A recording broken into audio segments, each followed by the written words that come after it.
Peace. Today is Monday the 4th. Today's math is culture freedom. Culture is one's way of life. Freedom is to free your dome, which is your mind. Peace to the gods. All right, peace. What up, though? Welcome back to the YANADAMEEN GODCAST. I am Lord Jamar. And I'm Digga. And right about now, our special guest. Put your headphones on, girl. Oh, I'm good. Oh, you good? Okay. I'm good. She's like, I ain't gonna fuck up my beautiful little. No. I'm gonna tell you. You know what it is? It's from years of performing. I don't know if everybody else has this, but for me, I have very sensitive ears, and when you cover your ears, what you do is you actually hold in a certain amount of heat. That's why you guys would sweat so much. Oh, well, shit. I'll tell you the scientific. She getting scientific and shit. Yeah. And so what'll happen is, it can be damaging. Okay, well, we hear you. Yeah. So Well, ladies and gentlemen, let's do it. rap royalty right about now. Roxanne Shante is in the building right about now. Thank you. How are you, Queen? I am great. I mean, my voice sounds a little hectic right now, but that's because I have been working so hard. I think really I've been working consistently and nonstop for, I want to say 7 months just from the movie alone. Well, so that's like a lot of interviews, a lot of things. First of all, exactly. But I mean, I work every weekend for the past almost 30 years. First of all, congratulations on your Netflix biopic. Yes. Thank you. That is like some real Netflix and chill shit right there. Absolutely. Because I'm sure that Netflix check is nice, or it's going to be looking nice whenever it absolutely allows me to flex and chill. There you go. Netflix. She's Netflixing. Netflixing. And chilling. And chilling. Absolutely. But yeah, you're looking beautiful. And, Thank you. Man, we are so glad to have you here. We're going to definitely get into, an in-depth interview and just, go into a little of your life and your history and what you're doing now and all of that, blah, blah, blah, blah. But we just want you to chill with us right now. Shoot the shit with us. To shoot the shit. Oh, I like that. So this, just this Friday. Yes. You and I just had a show at the Barclays Center for the 30th anniversary of Yo MTV Raps. Absolutely. And I must say, brother dear, you did a great job as always. You as well. It was some bomb shit. This one's looking a little mad because you know Yo MTV. He laughs at me. Yo MTV Rap was actually one of my rap dreams. Like when I decided I want to make this a career, my goal was to be on Yo MTV Raps with my backup dancers. But I never got to do it because the show got canceled and you came out. By the time I grew up, right? Wait, were you? But the basement, was the basement out when you were out? Yeah, the basement. So then that was a more a more attainable goal from me. Right. And I killed that basement. You can pull that up on YouTube right now. There you go. That's a basement classic. That's like one of their top 10 classic freestyles. We interrupt our program to bring you this important message. Yeah, here we go, y'all. Me and my mans blow like 100 grand. Got a villa in Manila, another one in France. Some old Porsche jet, some old Hummer van. Flip mode, been on the roll ever since Summer Jam. My crew that tight, while y'all suffer breakups. A diva overseas like I'm Josephine Baker. That's what's up, but yeah, that was some classic shit. Fucking Yo MTV Raps. Yeah, and that was one of the longest concerts that I had ever been to, and I couldn't believe that it lasted that long. God damn. Because I could just imagine, I mean, but it was great to see everybody there. But also, how sometimes it can be when you have like old school artists, everybody wants to get on the mic. When I saw the lineup, I was like, this is going to be all night. A long night. And all we had, they allotted us was 9 minutes. Exactly. So we had to squeeze in some songs in 9 minutes. Absolutely. But we made it work. Yes, and did a great job. Shout out to Brooklyn. Shout out to MC Shan. Shout out to Bismarcky. Shout out to Big Daddy Kane. Shout out to everybody that showed up and showed out. That was actually my first time performing at the Barclays, actually. Oh, okay. Yeah. Well, I mean, I had performed there once. When they couldn't find my boxing tickets, I showed out. Okay. I performed. Okay. Yeah, that's how you perform. Yeah, that's how you perform in Brooklyn. You? Okay. Yeah. Well, couple things of bust. Definitely a great event. And yes. Shit, man, it's always a pleasure to grace the stage with the Queen. we got some rap shit to talk about. Okay. But before we get into that, if you'd like to donate to the show, go to cash.me/$YANADAMEEN or patreon.com/YANADAMEEN or YANADAMEEN.com/support. Also, before we go on real quick, I'd like to acknowledge the Hall Mills Network, okay? Now, when the show starts, there's a little, shit that flashed, H&M, and I know everybody sees the production value on this show, and they're like, damn, this shit look real good. And they're probably thinking, damn, did these motherfuckers sign a deal with some, with some white people or some shit like that? No. Okay, we are doing this with some up-and-coming brothers out of Newark, New Jersey. Okay, a production company straight out of Newark, New Jersey, of original people. And yeah, we showing black excellence, where everybody likes to hashtag black excellence. Well, that's what we about around here. And so I want to shout out my man, director Jamal Hall, my super editor, Harold St. Louis. Okay, he the one that be putting in all the funny little, you know what I mean? Yeah, the funny little shit in the show. And my man, the operations manager, Cornelius Big Grim Whitaker. I wanted to shout them out. We couldn't bring this show to you, basically without them at this quality. Shouts out to the black level. Entrepreneurs. All right, that's how we do. Yes. So now that we got that out the way, Okay. Yeah. some rap shit just went down. Yes, it did. And I'm glad you're here for this because, we all know Roxanne Shante from coming in the game basically on some battle rap shit. Right. Absolutely. We can officially call you a rap battle aficionado. Straight up. I like that. UTFO came out with Roxanne. Now, shout out to my man Kango Kid, who actually came up here and was a guest. Yep. So they had a hit record called Roxanne. Yes. And it seemed like, I don't know, everybody and their mama was kind of trying to respond to that at the time. Were you the first one, or were there actually others? Or was just yours the best one? I actually was the first person to respond to it, and the response to it was not something that was planned or we thought of. It wasn't that. It didn't sound like it. It wasn't. It was just a freestyle. I just happened to be a great freestyle artist who was able to make up stories at the time, and I was in the middle of doing laundry, and Marley was like, listen, well, you know what? They got a song out called Roxanne. Can you do something on that? And I was like, okay, yeah, just play it.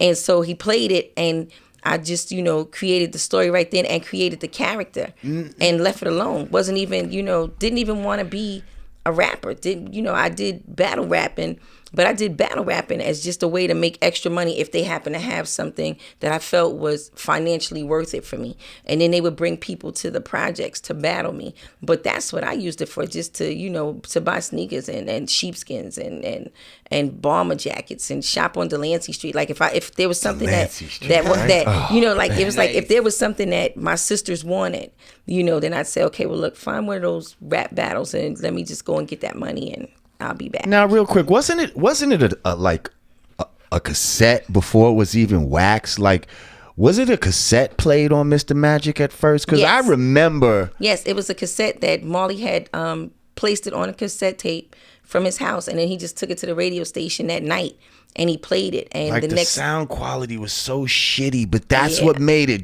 dope. And it had to Like, be one take. That's what made no it punching sound. in on cassettes. Yeah, there was no punching. That's there what was no made it nothing. sound so raw. I remember at the time, because I was one of those kids that was, I'm staying up for Mr. Magic, Supreme Team, Right. all of that. So I may have heard it like the first time that it was ever played. Like, I'm one of those type of dudes. So you were officially the world premiere. Premiere. Yeah. I mean, staying up. I'm a little kid though, but I'm up waiting for this shit. Magic is And you know, like a poet, it's WBLS 107.5, the class of New York City radio. Good evening to you super listeners. How you doing tonight, all you fly guys and fly girls? Welcome once again to the world famous Mr. Magic Rap Attack. And of course, I am Sir Juice. And I remember the quality got better, you know, as the record got more famous. But originally, it was the sound quality was like, it sounded like a tape. I want to share a hip-hop fun fact. You are the reason that I rap. Oh, shit. She shared this before. And I actually shared this because we talked about the biopic on the GODCAST earlier. But the very first rhyme that I wrote was in response to the real Roxanne defending you. So shit. When the real Roxanne called herself getting at you, I became your sister, and I got a tape recorder from Radio Shack, and I had the instrumental in the background. Wait, wasn't one of those triangles, the long ones? It was a long rectangle with the buttons at the yes, end. Yes. And you had to push the recorder. Oh man, with the hands. They used to have them shits in school. You could plug a little mic into them. I had my tape recorder, and I recorded a diss track to the real Roxanne, and you were my sister. Oh my goodness, I would have loved to have heard that. He was trying to get me to remember lines because from it was so crazy. Because like at that time, that would have been something I would have definitely welcomed, because I felt like it was the whole world against Shante. Like everywhere I went, you know, everybody had their own Roxanne, and just know every time that's what I'm saying. It was getting crazy at one point. Every time I would land, it was almost like being, and I hate to use this concept, but it's just how I felt. It was like almost like being a pit bull in a cage all day up until it was time to come out and fight every night. And that's what the whole concept of hip hop felt to me for those first few years. Like that's what it was. It was always a open up the gate, get him, Shiny. And then once I finish, I just go back to my regular life. Well, just know you had a baby sister in the main streets of Newark rapping her ass off to the couch there you go, on your back. There you go. I remember going to one of your shows in Yonkers at a roller skating rink called Wheels. Do you maybe remember that? I remember Wheels, but I can't say I remember that performance because I've done so many performances over 35 years. It's been, Because I was trying to like send you telepathy from the crowd. Were you? That ponytail was just looking. Oh, your hair was slicked back, so sweet.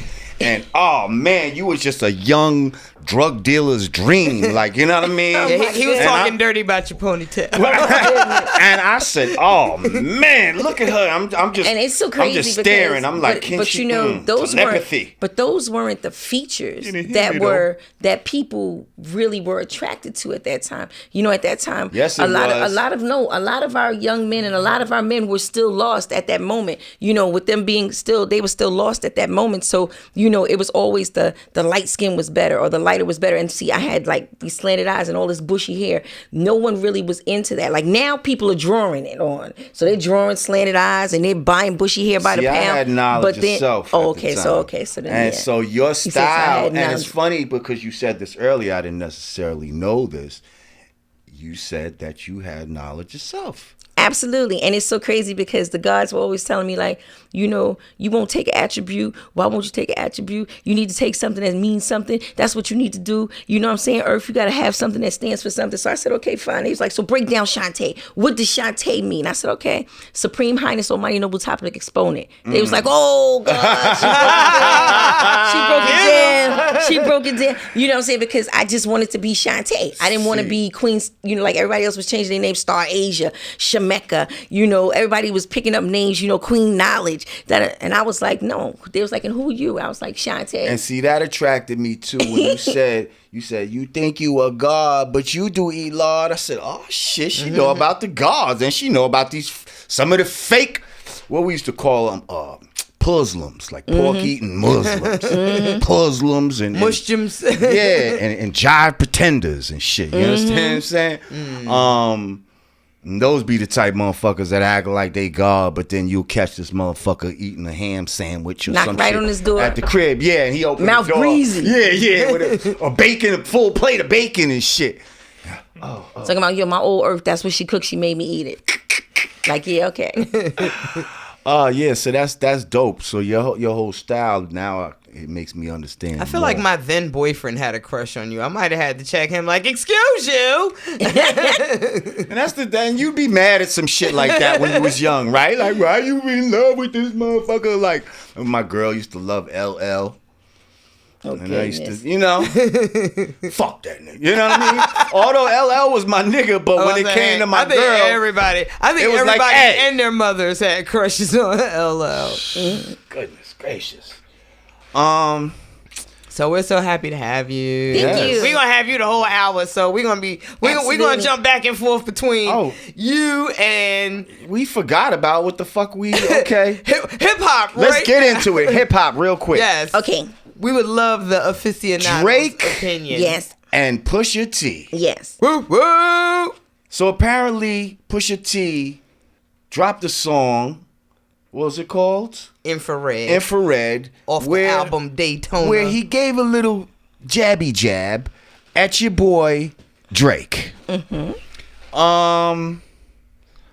I thought it was cool. Not the greatest shit in the world, I'm gonna be honest, and I'm a Pusha T fan. But it was cool. It was, it was cool. Drake came back. It's great. With some hot shit.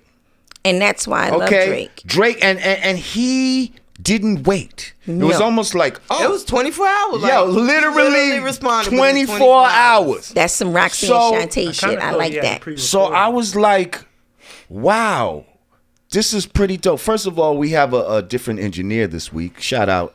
Tell the people your name. Rashid. That's Go right. by the name Mo Fire. Okay. How y'all doing? Okay. He's filling in for Alex this week. So I'm like, wow, is he about to get bodied by a singing nigga?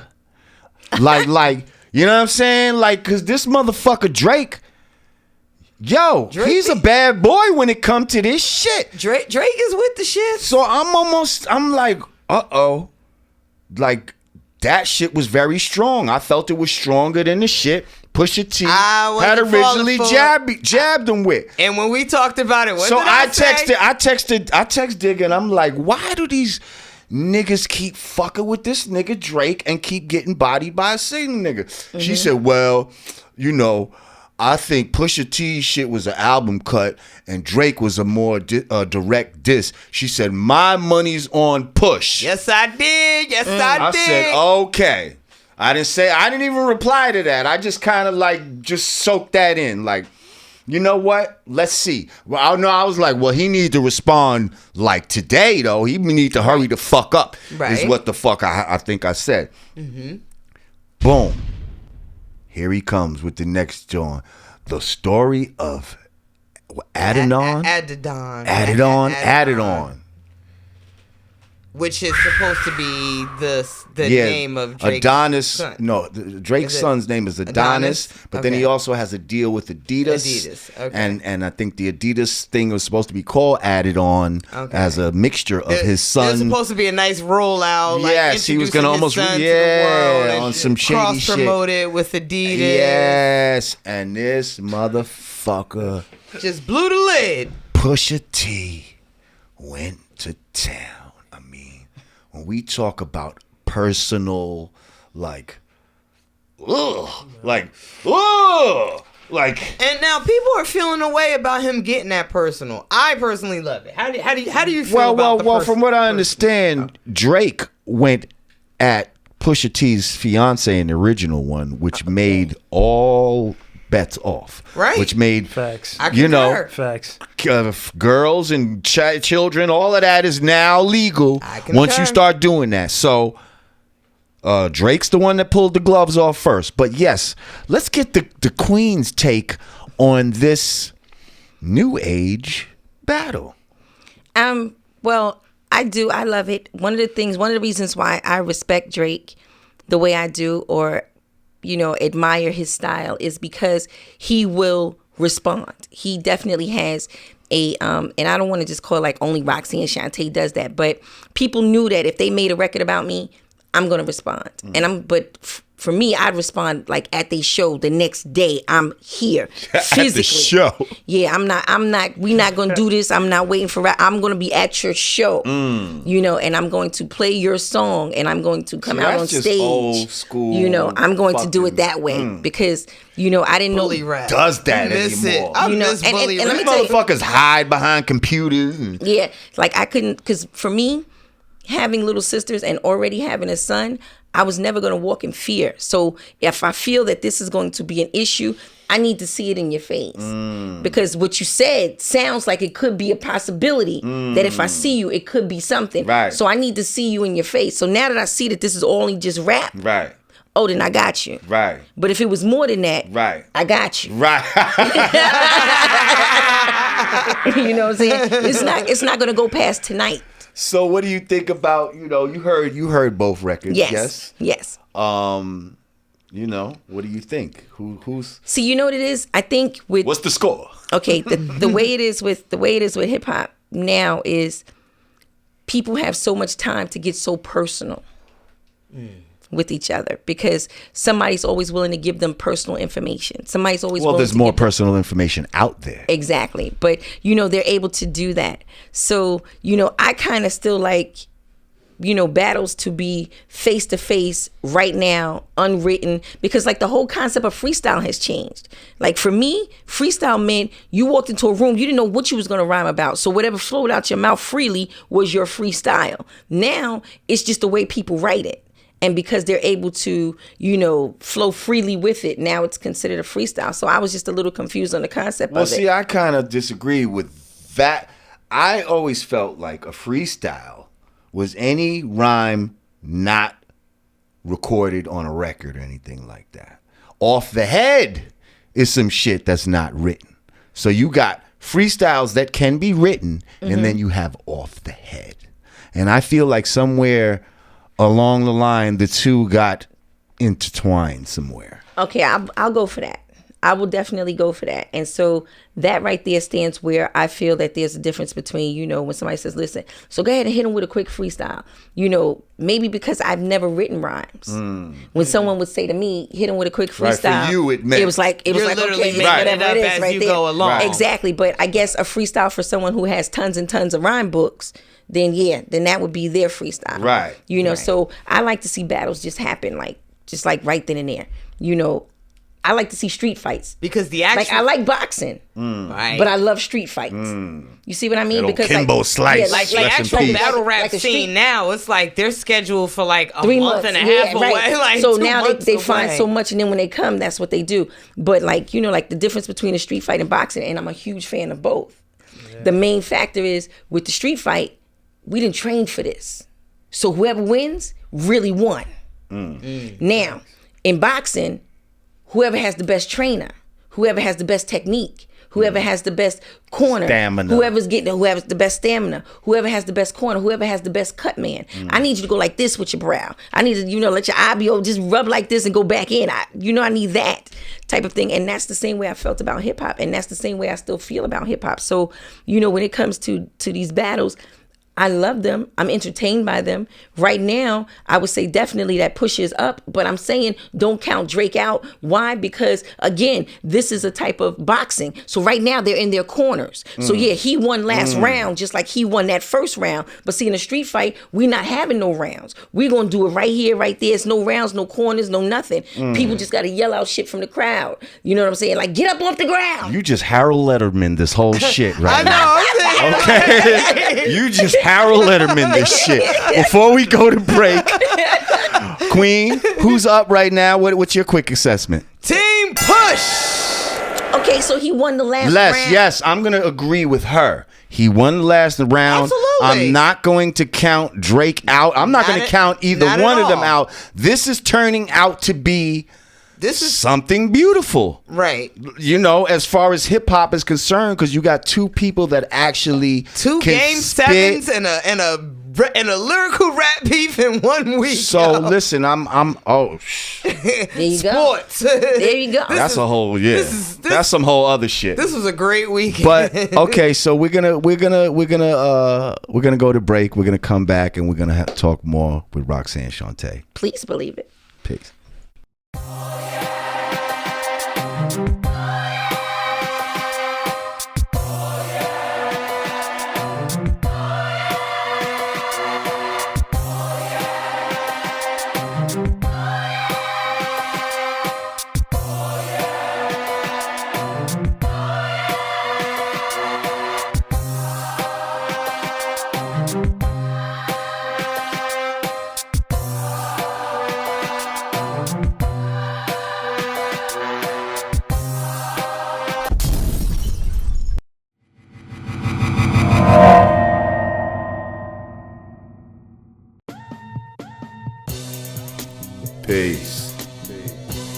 It's the absence of all confusion. United we stand, divided we fall. 2 fingers together is the real peace sign, y'all. Brand Nubian peace gear. Hoodies. T-shirts. Snapbacks. Available at hoodg.com. Get yours today.